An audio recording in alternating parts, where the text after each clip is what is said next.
We are spending 10% of our national income every year just on energy. The Japanese and the Germans are spending 5%. Well, if we are wasting twice as much energy as our competitors, it's no wonder we can't compete. And simple ideas like energy efficiency that take a tremendous investment, but if made, create jobs, make our country more efficient, reduce waste and pollution. Why not? I'll tell you why not. For the same problems the people, the nuclear industry and the oil companies, when they are there every day and every night handing checks to the people who make the decisions, it's no wonder that you don't get a decision that's favorable. And that's the problem. We've got to create a new political force. How can you, as a president, stop this trend of destroying our planet? As a president, not all that much can be done if that president is not elected as part of a real reform movement, an awakening of the American people that it's time to make a shift in the way this country is being run, in the way we view the world.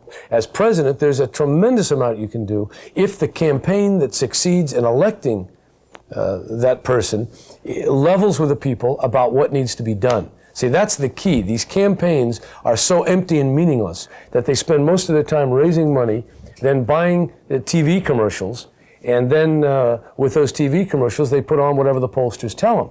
Now, what I see as a campaign is laying out an agenda that the people will effectively buy and subscribe to, and then in the presidency, you carry that out.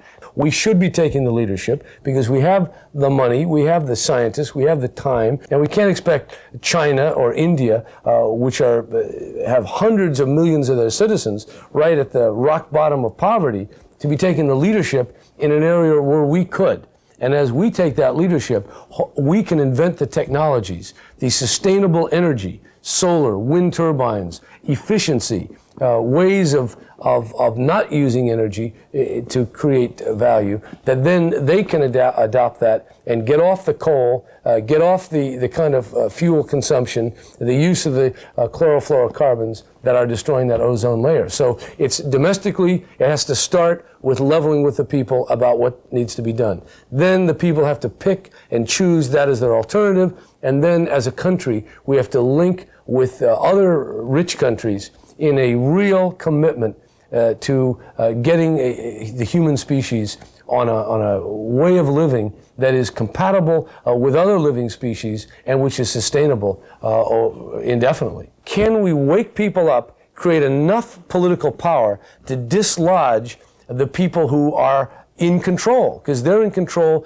based on the past. The dead hand of the past, the money that it has accumulated, is destroying this country and destroying our future. So that has to be counteracted and exposed.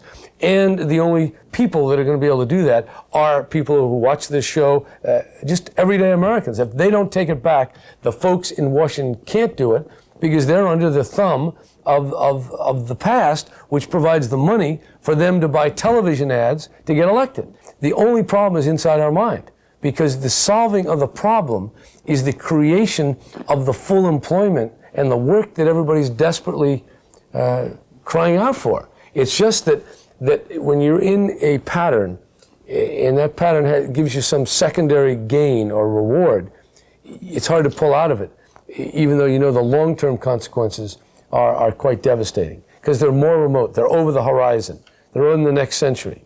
And that's the reason why we don't have high-speed trains, because it's easier, and has been easier, based on just all the cranking up of the society, to fear, well, Russia is the enemy, and we better build 12,000 nuclear missiles and have a lot of bombers and submarines and other missiles to deliver them.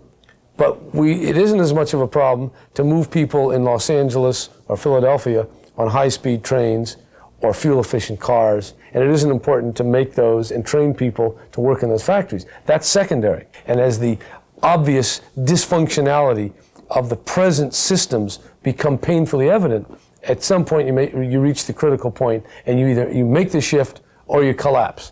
And I'm optimistic enough that we still are early enough that we can move to a sustainable economy and a sustainable national strategy. The functioning of our democratic process is not to have one side make a sequence of ideas and argument and narrative, and then have another party or another 2 or 3 parties or candidates say, well, we have a different perspective, and then let people make up their mind what they want. No, it doesn't work that way. We're in a process where the main test is the ability to exploit your fame, your time, or your office shamelessly to collect as much money as you can. That's what it is. I don't care whether you're a Democrat, a Republican, or a socialist. Unless you can do that, you are inserted or left inside a dark hole of media anonymity out of which you cannot climb.